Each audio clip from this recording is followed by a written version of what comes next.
আসসালামু আলাইকুম সবাইকে। আমি ডিম ভাজি করব, এই জন্য সরিষার তেল নিয়ে নিয়েছি। তো ডিম ভাজির তেলে আমি আরও একটা জিনিস করব, এই জন্য আগে ডিমটা ভাজছি, তারপরে পরে সেটা করব।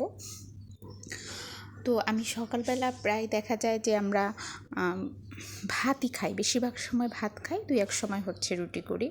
আর রুটি করা ঝামেলা অনেক, আর ভাতটা সহজ।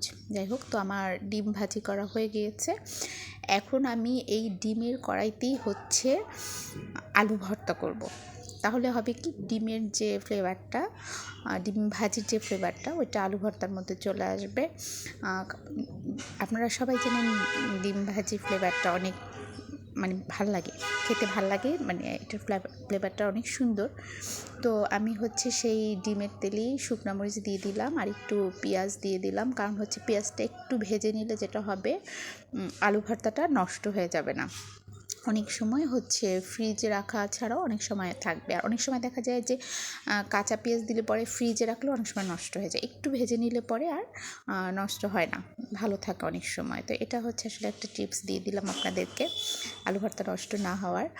তো আমার আলু ভর্তা করা হয়ে গিয়েছে। এখন আমি যেটা করছি, যেহেতু কড়াইটা একটু গরম ছিল, এই জন্য আমার করতে অনেক কষ্ট হচ্ছে। যাই হোক, আমার আলু ভর্তা করা হয়েছে। আলু ভর্তাটা খেতে কিন্তু অসাধারণ হয়েছিল, কারণ গিয়ে ডিমের একটা খুব সুন্দর ফ্লেভার আসছিল।